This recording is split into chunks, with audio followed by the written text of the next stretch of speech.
Pregnancy ಆಗಿದ್ದ first 3 ಮಂತ್ಸಲ್ಲಿ bleeding ಆದರೆ ಏನು ಕಾರಣಗಳು?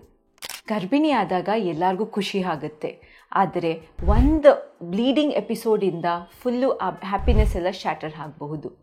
ಈ ವಿಡಿಯೋಲಿ ನಾನು ಡಾಕ್ಟರ್ ಸ್ನೇಹ, ಫರ್ಟಿಲಿಟಿ ಕನ್ಸಲ್ಟೆಂಟ್ ಮತ್ತು ಗೈನಕಾಲಜಿಸ್ಟ್, ಈ ಪ್ರೆಗ್ನೆನ್ಸಿ ಆಗಿದ್ದ ಮೊದಲನೇ 3 ತಿಂಗಳಲ್ಲಿ ಮೋಸ್ಟ್ ಕಾಮನ್ ಕಾಸ್ ಏನು ಬ್ಲೀಡಿಂಗಿಗೆ, ಮತ್ತು ಅದನ್ನು ನಾವು ಹೇಗೆ ಫೈಂಡ್ ಔಟ್ ಮಾಡ್ತೀವಿ, ಅದನ್ನು ಹೇಗೆ ಡಯಾಗ್ನೋಸ್ ಮಾಡ್ತೀವಿ, ಟ್ರೀಟ್ ಮಾಡ್ತೀವಿ ಅಂತ ಹೇಳ್ತೀವಿ. ಸೊ ಒಂದು ಇಂಪಾರ್ಟೆಂಟ್ ಕಾಸ್ ಪ್ರೆಗ್ನೆನ್ಸಿಲಿ ಬ್ಲೀಡಿಂಗ್ ಆಗೋದಕ್ಕೆ ಅಂದರೆ ಸಬ್ಕೊರಿಯಾನಿಕ್ ಹೆಮರೇಜ್. ಇದು ಸುಮಾರು ಗರ್ಭಿಣಿಯರಲ್ಲಿ 1-3% ಗರ್ಭಿಣಿಯರಲ್ಲಿ ಕಂಡು ಬರ್ಬೋದು. ಸೊ ಏನಾಗುತ್ತೆ ಅಂದರೆ ನಾರ್ಮಲಿ ಎಂಬ್ರಿಯೋ ಇರುತ್ತೆ, ಭ್ರೂಣ, ಅದು ಯೂಟ್ರಸ್ ಒಳಗೆ ಪೆನಿಟ್ರೇಟ್ ಆಗಬೇಕು. ಸೊ ಅದು ಪೆನಿಟ್ರೇಟ್ ಆಗಬೇಕಾದ್ರೆ ಬ್ಲಡ್ ಫ್ಲೋ ಎಸ್ಟಾಬ್ಲಿಷ್ ಆಗಬೇಕು. ಇದಕ್ಕೆ ಬ್ಲಡ್ ಹೋದರೆ ಮಾತ್ರ ಎಂಬ್ರಿಯೋ ಬೆಳಿಬೋದು. ಸೊ ಇದು ಹೋಗಬೇಕಾದ್ರೆ ಸ್ವಲ್ಪ ಬ್ಲಡ್ ವೆಸಲ್ಸ್ನ ಅದು ಡ್ಯಾಮೇಜ್ ಮಾಡುತ್ತೆ. ಡ್ಯಾಮೇಜ್ ಮಾಡಿದಾಗ ಒಂದೊಂದು ಸಾರಿ ಅದು ಬ್ಲೀಡಿಂಗ್ ಆಗಿ ಕಂಡು ಬರ್ಬೋದು. ಸೊ ಪ್ಲಸೆಂಟಾ ಅಂತ ಏನು ಹೇಳ್ತೀವಿ, ಅದು ನಮ್ಮದು ಫೀಟಸ್ ಆದಾಗ ಅದಕ್ಕೆ ಬ್ಲಡ್ನ ಟ್ರಾನ್ಸ್ಫರ್ ಮಾಡುತ್ತೆ. ತಾಯಿಯಿಂದ ಮಗುಗೆ ಬ್ಲಡ್ ಟ್ರಾನ್ಸ್ಫರ್ ಮಾಡುತ್ತೆ ಈ ಪ್ಲಸೆಂಟಾ ಮತ್ತು ಯೂಟ್ರಸ್ ಮಧ್ಯ ಬ್ಲೀಡಿಂಗ್ ಆದಾಗ ಅದನ್ನು ನಾವು ಸಬ್ಕೊರಿಯಾನಿಕ್ ಹೆಮರೇಜ್ ಅಂತ ಕರಿತೀವಿ. ಸೊ ಇದಾದಾಗ ಏನು ಸಿಂಪ್ಟಮ್ಸ್ ಇರ್ಬೋದು? ಒಬ್ರೊಬ್ರು ಗರ್ಭಿಣಿಯರಿಗೆ ಬ್ಲೀಡಿಂಗ್ ಏನೂ ಆಗಲ್ಲ, ಆದರೆ ನಾವು ಅಲ್ಟ್ರಾಸೌಂಡ್ ಮಾಡಿ ನೋಡಿದಾಗ ಈ ಥರ ಒಂದು ಸಬ್ಕೊರಿಯಾನಿಕ್ ಹೆಮರೇಜ್ ಕಾಣ್ಬೋದು. ಇಲ್ಲ ಒಬ್ರೊಬ್ರಿಗೆ ಒಂದು ಸ್ವಲ್ಪ ಬ್ಲೀಡಿಂಗ್ ಕಾಣಿಸ್ಬೋದು, ಇಲ್ಲ ಸ್ವಲ್ಪ ಪೇನ್ ಇರ್ಬೋದು. ಇದರಿಂದ ನಾವು ಸ್ಕ್ಯಾನ್ ಮಾಡಿದಾಗ ಈ ಸಬ್ಕೊರಿಯಾನಿಕ್ ಹೆಮರೇಜ್ ಕಾಣಿಸ್ಬೋದು. ಒಬ್ರೊಬ್ರಿಗೆ ಅಪ್ ಟು 2 ಸೆಂಟಿಮೀಟರ್ಸ್ ಇರ್ಬೋದು. ಸೊ ಬಟ್ ತುಂಬ ದೊಡ್ಡದಿದ್ದರೆ ಆವಾಗ ಸ್ವಲ್ಪ ರಿಸ್ಕ್ ಇರ್ಬೋದು ಪ್ರೆಗ್ನೆನ್ಸಿಗೆ. ಆದರೆ ಚಿಕ್ಕದಿದ್ದರೆ ಮೋಸ್ಟ್ ಆಫ್ ದ ಟೈಮ್ ಏನೂ ಅದು ಪ್ರಾಬ್ಲಮ್ ಕಾಸ್ ಮಾಡಲ್ಲ, ಅದೇ ರಿಸಾಲ್ವ್ ಆಗುತ್ತೆ. ಸೊ ನೀವು ಡಾಕ್ಟರ್ಗೆ ಹತ್ರ ಹೋದಾಗ ಫಸ್ಟ್ ಕೇಳೋದಂದರೆ, ಡಾಕ್ಟರ್ ನನಗೆ ಇದು ಏನಕ್ಕೆ ಆಯಿತು? ಇಲ್ಲಾಂದರೆ ನೀವು ಇಂಟರ್ನೆಟ್ಟಲ್ಲಿ ಹುಡುಕಿದಾಗ ಏನಕ್ಕೆ ಆಯಿತು ಅಂದರೆ ಬರ್ದಿರುತ್ತೆ, ನೀವೇನೋ ಓವರ್ ಎಕ್ಸರ್ಷನ್ ಮಾಡಿದ್ದೀರಾ, ವೆಯ್ಟ್ ಏನೋ ಎತ್ತಿದ್ದೀರಾ, ಇಲ್ಲಾಂದರೆ ತುಂಬ ಕೆಲಸ ಮಾಡಿದ್ದೀರಾ, ಇಲ್ಲಾಂದರೆ ಒಂದೊಂದು ಸರಿ ಇಂಟರ್ಕೋರ್ಸ್ ಮಾಡಿದ ಮೇಲೂ ಈ ಥರ ಬ್ಲೀಡಿಂಗ್ ಆಗ್ಬೋದು ಅಂತ. ಆದರೆ ಮೋಸ್ಟ್ ಆಫ್ ದ ಟೈಮ್ಸ್ ನಾವು ಪಾಯಿಂಟ್ ಮಾಡಿ ಹೇಳೋಕ್ಕಾಗಲ್ಲ, ಇದರಿಂದನೇ ನಿಮಗೆ ಬ್ಲೀಡಿಂಗ್ ಆಗಿರೋದು, ಇದು ನೀವು ಮಾಡಿರಲಿಲ್ಲ ಅಂದರೆ ಬ್ಲೀಡಿಂಗ್ ಆಗ್ತಾ ಇರಲಿಲ್ಲ ಅಂತ. ಸೊ ನಿಮ್ಮನ್ನೇ ನೀವು ಬ್ಲೇಮ್ ಮಾಡ್ಕೊಳ್ಳೋದನ್ನು ಕಮ್ಮಿ ಮಾಡಿ.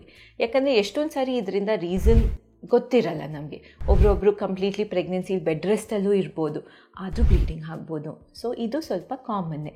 ಸೊ ನೀವು ಮಾಡಿದ್ದೇನೋ ಇಂದ ಬ್ಲೀಡಿಂಗ್ ಆಗಿದೆ ಅಂತ ನಾವು ಯಾವಾಗಲೂ ಹೇಳೋಕ್ಕೆ ಆಗೋದಿಲ್ಲ. ನೆಕ್ಸ್ಟ್ ನೀವು ಏನು ಮಾಡಬೇಕು, ಏನೇನು ರೀಸನ್ ಇರುತ್ತೆ ಈ ಬ್ಲೀಡಿಂಗಿಗೆ?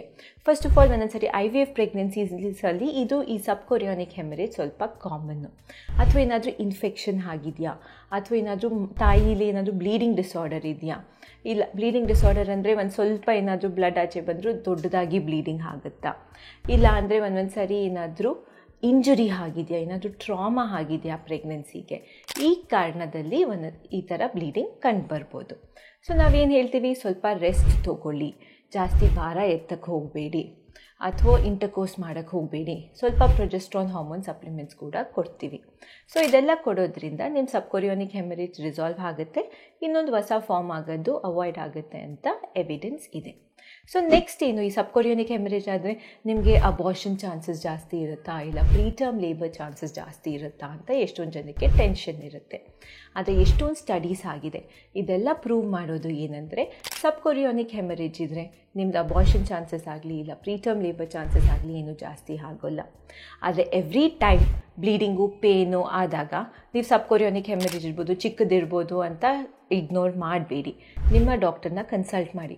ಒಂದೊಂದು ಸಾರಿ ಇದು ಪ್ರೆಗ್ನೆನ್ಸಿ ಔಟ್ಸೈಡ್ ದ ಯೂಟ್ರಸ್ ಇಲ್ಲ ಎಕ್ಟೋಪಿಕ್ ಪ್ರೆಗ್ನೆನ್ಸಿ ಸೈನ್ಸ್ ಕೂಡ ಇರ್ಬೋದು. ಸ್ಕ್ಯಾನಲ್ಲಿ ನಿಮ್ಮ ಡಾಕ್ಟರ್ ಕಂಡುಹಿಡಿತಾರೆ. ಇಲ್ಲಾಂದರೆ ಒಂದೊಂದು ಸಾರಿ ಫೇಲಿಂಗ್ ಪ್ರೆಗ್ನೆನ್ಸಿ, ಅದು ಒಳಗಡೆ ಗರ್ಭಕೋಶದೊಳಗೆ ಪ್ರೆಗ್ನೆನ್ಸಿ ಇರ್ಬೋದು, ಆದರೆ ಅದು ಫೇಲ್ ಆಗ್ತಿರ್ಬೋದು. ಸೊ ಬ್ಲೀಡಿಂಗ್ ಆಗೋಕ್ಕೆ ಶುರು ಆಗಿರ್ಬೋದು. ಸೊ ಈ ಥರ ಏನಾದರೂ ಆಗಿದೆಯಾ ಅಂತ ನಿಮ್ಮ ಡಾಕ್ಟರ್ನ ಕೇಳಬೇಕಾಗತ್ತೆ. ಸೊ ಯಾವತ್ತೂ ನಿಮ್ಮ ಬ್ಲೀಡಿಂಗ್ ಆದರೆ ಪ್ರೆಗ್ನೆನ್ಸಿಲಿ ಅದನ್ನು ಇಗ್ನೋರ್ ಮಾಡಬೇಡಿ.